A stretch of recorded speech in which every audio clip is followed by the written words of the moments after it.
सन 2010 में राजस्थान में स्थित श्री गंगानगर नामक शहर में 1 लाख रुपए का इन्वेस्टमेंट करके मैंने 200 वर्ग गज जमीन खरीदी। आज उस जमीन की कीमत 5 लाख रुपए है, लेकिन 2010 में यही 1 लाख रुपए मैंने उस जमीन में इन्वेस्ट ना करके अगर बिटकॉइन में इन्वेस्ट किए होते तो आप अंदाजा भी नहीं लगा सकते कि आज उस 1 लाख रुपए की कीमत कितनी होती, 10,000 करोड़ रुपए। लेकिन अगर बिटकॉइन में इन्वेस्ट करके हम इंडियंस करोड़पति बन सकते हैं तो इंडियन गवर्नमेंट क्रिप्टो करेंसी के खिलाफ क्यों है? क्यों ना 3D एनिमेशन की मदद से बिटकॉइन के पीछे की साइंस को समझा जाए, लोग इससे पैसा कैसे कमाते हैं ये समझने के अलावा क्यों ना ये देखा जाए कि क्रिप्टो करेंसी की दुनिया आखिर काम कैसे करती है, यानी कि how cryptocurrency actually works.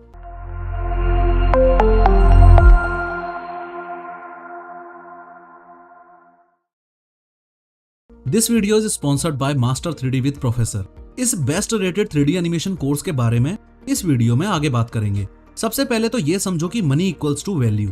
अगर मैंने एक गाड़ी खरीदी तो मैं कंपनी वालों को मनी दूंगा। ये मनी मैंने इसलिए दिया क्योंकि इसके बदले में मुझे एक वैल्यूएबल चीज मिली, यानी कि ये गाड़ी।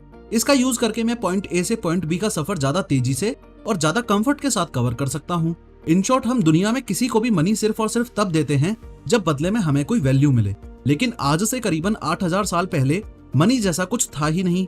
पुराने जमाने में अगर ए पर्सन के पास एक्स्ट्रा 5 बनानास हैं और इस बी पर्सन के पास एक्स्ट्रा 5 एप्पल्स हैं, तो ये ए पर्सन इस बी पर्सन को 5 बनानास दे देगा और उसकी वैल्यू के बदले में ये बी पर्सन इस ए पर्सन को 5 एप्पल्स दे देगा। तो इस केस में मनी की जगह ऑब्जेक्ट्स का लेन देन हुआ। इसी सिस्टम को बार्टर सिस्टम बोला जाता है। लेकिन इस बार्टर सिस्टम का बहुत बड़ा ड्रॉबैक था। एक बार फिर से सपोज करो कि लेन देन करने के लिए इस ए पर्सन के पास एक बिल्ली है और इस बी पर्सन के पास एक गधा है। अब ये ए पर्सन तो बिल्ली के बदले इस गधे को एक्सेप्ट कर लेगा क्योंकि गधे को लगेज कैरी करने के लिए यूज किया जा सकता है, लेकिन बी पर्सन अपना गधा देके इस बिल्ली का क्या अचार डालेगा? तो ऐसे केस में बार्टर सिस्टम फेल हो गया क्योंकि वैल्यू का एक्सचेंज तो हो रहा है लेकिन फेयर एंड इक्वल एक्सचेंज नहीं हो रहा। किसी चीज को वैल्यूएबल मानने के लिए लोगों को यह विश्वास होना जरूरी था कि वो चीज बेशक वैल्यूएबल है और फ्यूचर में भी लॉन्ग टाइम तक वैल्यूएबल रहेगी।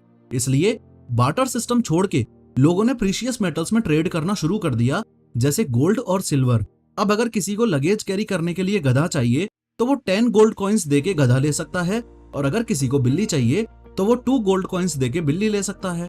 इन शॉर्ट, जैसे जैसे लोगों ने गोल्ड स्टैंडर्ड में ट्रेड करना शुरू किया वैसे वैसे फेयर ट्रेड होने लगा। लेकिन गोल्ड माइनिंग एंड सर्कुलेशन में भी धांधली होने लगी और उसके अलावा गोल्ड को कैरी करना भी कंपैरेटिवली काफी डिफिकल्ट था।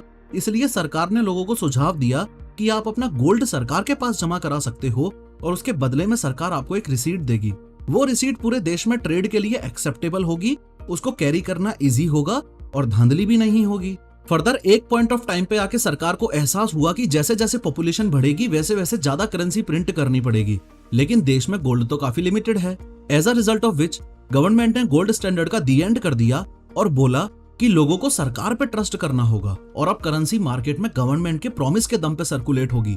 यही कारण है कि आपके, मेरे और इंडिया में सर्कुलेटेड हर करेंसी नोट के ऊपर RBI गवर्नर के साइन होते हैं और उसके जस्ट ऊपर लिखा होता है कि मैं धारक को XYZ रुपए अदा करने का वचन देता हूँ।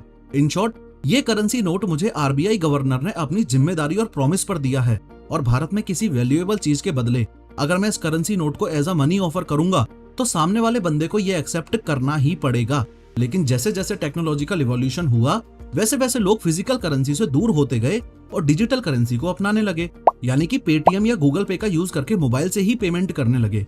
क्रिप्टो करेंसी एग्जैक्टली कैसे काम करती है उससे पहले आपका ये समझना जरूरी है कि जब आप ऑनलाइन पेमेंट करते हो तो क्या होता है। सपोज करो मैं शॉपिंग करने निकला और मुझे इस एक्स पर्सन की शॉप पर ये शूज पसंद आ गए। अब चूंकि ये एक्स पर्सन इन शूज के फॉर्म में मुझे वैल्यू दे रहा है तो मुझे भी इस एक्स पर्सन को वैल्यू के बदले में अपनी जेब से मनी देना पड़ेगा। सपोज कर लो 4,000 रुपए। अब मैं अपने स्मार्टफोन में गूगल पे ओपन करूंगा, इसका QR कोड स्कैन करूंगा, सीक्रेट क्रेडेंशियल्स एंटर करूंगा और फिर फाइनल पेमेंट होने में 1 से 2 सेकंड्स का प्रोसेसिंग गैप आएगा। आप इजीली नोटिस कर पाओगे कि यहाँ payment processing bye partner bank लिखा हुआ है, पर सवाल ये उठता है कि इस लाइन का एग्जैक्ट मीनिंग आखिर है क्या।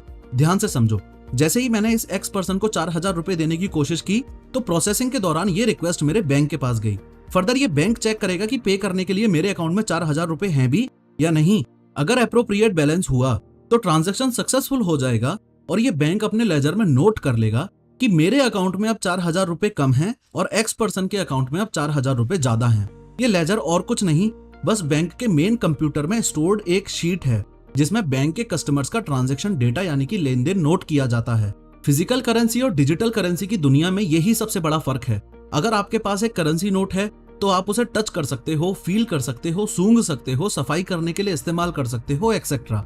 लेकिन डिजिटल पेमेंट्स करने पर आपको ये एहसास होता है कि टेक्निकली देखा जाए तो मनी और कुछ नहीं, बस इस लेजर में एक एंट्री है। मैंने जब इस एक्स पर्सन को 4,000 रुपए गूगल पे किए तो मुझे इस लेजर को मेंटेन करने वाली अथॉरिटी पर भरोसा है, यानी कि इस बैंक पर पूरा भरोसा है कि ये बैंक मेरे अकाउंट से 4,000 ही माइनस करेगा, उससे ज्यादा 5,000 या 6,000 माइनस नहीं कर देगा। ऐसे ही इस एक्स पर्सन को भी इस बैंक पर पूरा भरोसा है कि ये बैंक इसके अकाउंट में पूरे के पूरे 4,000 ही प्लस करेगा, उससे कम 3,000 या 2,000 प्लस नहीं कर देगा। लेकिन सिर्फ भरोसे से काम नहीं चलता। ताकि ये बैंक्स लोगों के साथ फ्रॉड ना कर सकें, इसलिए इन बैंक्स को कंट्रोल करने के लिए ये एक सेंट्रल बैंक है, that is reserve bank of India या आरबीआई कह लो। और इस आरबीआई को कंट्रोल करती है ministry of finance, government of India. In short, overall देखा जाए तो हमारा करंट फाइनेंशियल सिस्टम सेंट्रलाइज्ड है, यानी कि इन सेंट्रल अथॉरिटीज को हमने अपने पैसे का 100% कंट्रोल दे रखा है। As a result of which हमने इन सेंट्रल अथॉरिटीज को इतनी ज्यादा पावर दे रखी है कि इनकी मर्जी पड़ी तो 500 और 1000 के करेंसी नोट्स एक चुटकी में बंद कर दिए, इनकी मर्जी पड़ी तो अनलिमिटेड करेंसी प्रिंट करके मार्केट में इन्फ्लेशन कर दिया, इनकी मर्जी पड़ी तो हमारा ही पैसा नीरव मोदी और विजय माल्या जैसे भगोड़ों में लुटा दिया। इनफैक्ट इन सेंट्रल अथॉरिटीज के मिसमैनेजमेंट की वजह से ऐसी सिचुएशन तक आ जाती है कि खुद की मेहनत की कमाई जो आम इंसान पूरा भरोसा करके इन बैंकों में जमा कराता है, वो जरूरत पड़ने पे खुद ही इन बैंकों से अपना पैसा नहीं निकाल पाता। इस सेंट्रलाइजेशन की प्रॉब्लम से आम जनता को बचाने के लिए 2008 में सतोशी नाकामोटो ने एक पेपर पब्लिश किया। उस पेपर का टाइटल था bitcoin, a peer to peer electronic cash system. Satoshi Nakamoto ने अपनी आइडेंटिटी रिवील नहीं की थी। ये सतोशी नाकामोटो है कौन, दुनिया में किसी को नहीं पता। ये एक इंडिविजुअल कंप्यूटर प्रोग्रामर भी हो सकता है और ग्रुप ऑफ प्रोग्रामर्स भी हो सकता है। इस पेपर में सतोशी नाकामोटो ने डिटेल में बताया कि आखिर कैसे क्रिप्टो करेंसी का यूज करके हम इन सेंट्रल अथॉरिटीज को कंप्लीटली रिमूव कर सकते हैं और अपने फाइनेंशियल सिस्टम को डिसेंट्रलाइज्ड बना के लोगों को ही उनके खुद के पैसे का डायरेक्ट कंट्रोल दे सकते हैं। जो लोग आज भी बिटकॉइन और क्रिप्टो करेंसी में कंफ्यूज हो जाते हैं, उनको बता दूं कि फिलहाल मार्केट में 10,000 से भी ज्यादा क्रिप्टो करेंसी सर्कुलेशन में हैं। लेकिन इस वीडियो में हम सिर्फ बिटकॉइन की साइंस को समझेंगे। बिटकॉइन एक टाइप की क्रिप्टो करेंसी है जो कि दुनिया में मोस्ट फेमस और सबसे पुरानी क्रिप्टो करेंसी है। ऐसे ही एथेरियम भी एक टाइप की क्रिप्टो करेंसी है, ऐसे ही डोजकॉइन भी, ऐसे ही बाइनेंस भी, ऐसे ही टेथर भी, and the list goes on. Bitcoin के वर्किंग मैकेनिज्म को समझने के लिए एक बार फिर हम अपने शूज वाले एग्जांपल पर चलते हैं। इस वीडियो को पब्लिश करते वक्त बिटकॉइन की वैल्यू 40 लाख रुपए से भी ज्यादा है, लेकिन कुछ देर के लिए सपोज कर लेते हैं कि एक बिटकॉइन की वैल्यू इन शूज के बराबर है, यानी कि 4,000 रुपए, जो कि साल 2013 में थी। आगे ध्यान से समझना। इस एक्स पर्सन ने मुझे शूज दिए और उसके बदले में मैं अपने मोबाइल से इसके मोबाइल में एक बिटकॉइन ट्रांसफर कर दूंगा। अब शूज के लिए किए गए इस ट्रांजैक्शन को किसी न किसी लेजर में नोट तो करना पड़ेगा ना। अपने फाइनेंशियल सिस्टम को डिसेंट्रलाइज बनाने के लिए जोश जोश में हमने सेंट्रल अथॉरिटी को यानी कि इस बैंक को बीच में से रिमूव तो कर दिया, लेकिन अभी भी सबसे बड़ा सवाल ये है कि इस लेजर को आखिर मेंटेन करेगा कौन। याद है कुछ देर पहले मैंने आपको बताया था कि सतोशी नाकामोटो ने 2008 में बिटकॉइन का पेपर पब्लिश किया था। उस पेपर का टाइटल अगर आपको फिर से दिखाऊं तो यहाँ लिखा हुआ है peer to peer electronic cash system. Peer to peer का मतलब ये हुआ कि अब इस लेजर को कोई भी सेंट्रल अथॉरिटी मेंटेन नहीं करेगी, बल्कि हर वो इंसान जो बिटकॉइन का लेन देन कर रहा है, जो बिटकॉइन नेटवर्क का हिस्सा है, वो इस लेजर को मेंटेन करेगा। सपोज कर लो मेरे और इस एक्स पर्सन के अलावा ये ए, बी, सी, डी, ई यानी कि टोटल 5 लोग और हैं जो बिटकॉइन नेटवर्क का पार्ट हैं। तो ये लेजर जिसमें लिखा हुआ है कि Kishore paid 1 bitcoin to x, इस लेजर की कॉपी हर किसी को दे दी जाएगी और हर कोई इस लेजर को मेंटेन करेगा। इन शॉर्ट, जब तक ये लेजर बैंक के द्वारा मेंटेन किया जाता था और सिर्फ उसके मेन कंप्यूटर में ही था, तब तक ये प्राइवेट लेजर था। लेकिन अब चूंकि हर किसी के पास इस लेजर की कॉपी है, तो ये पब्लिक लेजर बन चुका है। फर्दर नेक्स्ट टाइम जब मैं इस एक्स पर्सन से 40,000 रुपए की टीवी खरीदूंगा तो मैं अपने लेजर में नोट कर लूंगा कि Kishore paid 10 bitcoins to X. ऐसे ही एक्स पर्सन भी वेरीफाई करके अपने लेजर में नोट कर लेगा कि Kishore paid 10 bitcoins to X. Similarly ये A, B, C, D, E people भी वेरीफाई करके अपने अपने लेजर्स में नोट कर लेंगे कि Kishore paid 10 bitcoins to X. लेकिन थोड़ा भी दिमाग लगा के सोचा जाए तो यहाँ बहुत सारी प्रॉब्लम्स आ रही हैं। पहली प्रॉब्लम ये कि वेरीफाई करके लेजर में एंट्री करने के लिए in the very first place इस एक्स पर्सन को और इन ABCDE लोगों को ये पता कैसे चलेगा कि मेरे पास शूज खरीदने के लिए 1 बिटकॉइन और टीवी खरीदने के लिए 10 बिटकॉइंस हैं भी या नहीं। दूसरी प्रॉब्लम ये कि इस बात की क्या गारंटी है कि ये ABCDE लोग जो बिटकॉइन नेटवर्क का हिस्सा हैं, ये अपने अपने लेजर्स में करेक्ट एंट्री ही करेंगे। तीसरी और सबसे बड़ी प्रॉब्लम ये कि इस एक्स पर्सन को इस लेजर से छेड़छाड़ करने से कौन रोकेगा। दैट इज, इस एक्स पर्सन की मर्जी होगी तो ये लेजर में एंट्री कर देगा कि किशोर विल पे 100 बिटकॉइंस टू एक्स। ऐसे ही सी भी अपने लेजर में लिख देगा कि किशोर will pay 200 bitcoins to X. In short, जब फाइनेंशियल सिस्टम सेंट्रलाइज्ड था तब भी ट्रस्ट पे चल रहा था। हम इस बैंक पे ट्रस्ट कर रहे थे कि ये बैंक हमारे लेजर को एक्यूरेटली मेंटेन करेगा, और डिसेंट्रलाइज करने के बाद भी अब लोगों पे ट्रस्ट कर रहे हैं कि ये लोग हमारे लेजर को एक्यूरेटली मेंटेन करेंगे। लेकिन सतोशी नाकामोटो का मकसद कुछ और ही था। इस ब्लाइंड ट्रस्ट वाले सिस्टम से बचने के लिए उस पेपर में सतोशी नाकामोटो ने ट्रस्टलेस डिसेंट्रलाइज्ड फाइनेंशियल सिस्टम का आइडिया दिया, और इस आइडिया को एग्जीक्यूट करने के लिए ब्लॉकचेन टेक्नोलॉजी का प्रैक्टिकल यूज बताया। याद रखना, ये ब्लॉकचेन वर्ड इस वीडियो का मोस्ट इंपोर्टेंट वर्ड है। In fact blockchain technology extremely revolutionary है, और आने वाले 10 से 20 सालों में ये ब्लॉकचेन टेक्नोलॉजी पूरी की पूरी टेक दुनिया को बदल के रख देगी। बिटकॉइन ट्रांजैक्शन में ब्लॉकचेन टेक्नोलॉजी का यूज कैसे किया जाता है, इस बात को समझने के लिए एक बार फिर अपने शूज वाले एग्जांपल पर चलते हैं। इस एक्स पर्सन से मैंने शूज परचेज किए और उसके बदले में मैं इसको 1 बिटकॉइन ट्रांसफर करूंगा। ये जो 1 बिटकॉइन का ट्रांजैक्शन हुआ उसको मैं अपने लेजर में नोट करूंगा, और इस बार इस लेजर को ओपनली डिस्ट्रीब्यूट करने की जगह मैं एक ऑनलाइन ब्लॉक में स्टोर करूंगा। ब्लॉकचेन टेक्नोलॉजी में यूज होने वाला ये ब्लॉक टोटल 3 सेक्शन से मिलकर बनता है। पहले सेक्शन में स्टोर होता है ट्रांजैक्शन डेटा, यानी कि ये लेजर। दूसरे सेक्शन में स्टोर होता है हैश। हैश और कुछ नहीं, बस एक टाइप का फिंगरप्रिंट ही है। जैसे हर इंसान का यूनिक फिंगरप्रिंट होता है, वैसे ही हर ब्लॉक का एक यूनिक फिंगरप्रिंट होता है जिसे हैश बोला जाता है। जैसे ही ये लेजर या डेटा इस ब्लॉक में ऐड हुआ, वैसे ही ये हैश ऑटोमेटिकली जनरेट हो गया। तीसरे सेक्शन में स्टोर होगा हैश ऑफ प्रीवियस ब्लॉक। इसके बारे में आगे बात करेंगे। मैंने शूज के बदले इस एक्स पर्सन को 1 बिटकॉइन दिया। इस ट्रांजैक्शन की इस लेजर में एंट्री करके मैंने ये लेजर इस ब्लॉक में सेव तो कर दिया, लेकिन इस बात की क्या गारंटी है कि शूज के बदले एक्स पर्सन को देने के लिए मेरे पास 1 बिटकॉइन था ही? क्या पता नहीं भी हो। तो मेरे पास 1 बिटकॉइन है या नहीं, ये पता लगाने का सिर्फ और सिर्फ एक तरीका है।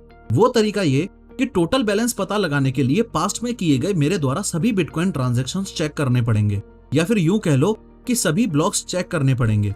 आप साफ साफ देख पा रहे होंगे कि ब्लॉक्स की चेन बन रही है। यही रीजन है कि बिटकॉइन में ब्लॉकचेन टेक्नोलॉजी यूज होती है। ऐसे ही केस में जब इस ब्लॉक को वैलिडेट करना हो, यानी कि चेक करना हो, तब ये बिटकॉइन माइनर्स काम आते हैं।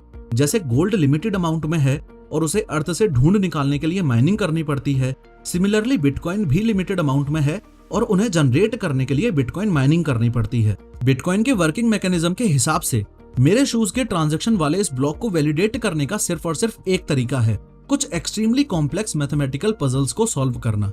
Important point two note here is, ये पजल माइनर्स मैनुअली खुद सॉल्व नहीं करते, बल्कि अपने अपने एक्सट्रीमली पावरफुल कंप्यूटर्स का यूज करते हैं पजल सॉल्व करने के लिए। इतनी कंप्यूटिंग पावर यूज होगी तो इलेक्ट्रिसिटी बिल बहुत ज्यादा आएगा और मशीन की वैल्यू भी ओवर टाइम कम होती जाएगी। इसलिए इन बिटकॉइन माइनर्स को ब्लॉक्स वैलिडेट करने के बदले में इनाम के रूप में कुछ बिटकॉइंस दे दिए जाते हैं।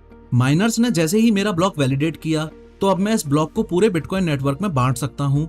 नोट करना कि इस ब्लॉक की कॉपी सिर्फ हमारे पास ही नहीं, बल्कि इन बिटकॉइन माइनर्स के पास भी रहेगी, क्योंकि ये भी तो बिटकॉइन नेटवर्क का ही पार्ट है। फर्दर फ्यूचर में अगर इस एक्स पर्सन से एक टीवी परचेज करूंगा तो उसके बदले इसे 10 बिटकॉइंस दूंगा। ये ट्रांजैक्शन डेटा मैं एक न्यू लेजर में नोट करूंगा, उसे एक न्यू ब्लॉक में स्टोर करूंगा, फिर ये माइनर्स इस ब्लॉक को वैलिडेट करेंगे। वैलिडेट करने के बदले इन्हें कुछ बिटकॉइंस मिलेंगे। लास्ट में वैलिडेशन के बाद मैं इस ब्लॉक को अगेन सबके पास फॉरवर्ड कर दूंगा, और जो लोग भी बिटकॉइन नेटवर्क का हिस्सा हैं वो सब इस ब्लॉक को अपनी अपनी चेन में ऐड कर लेंगे।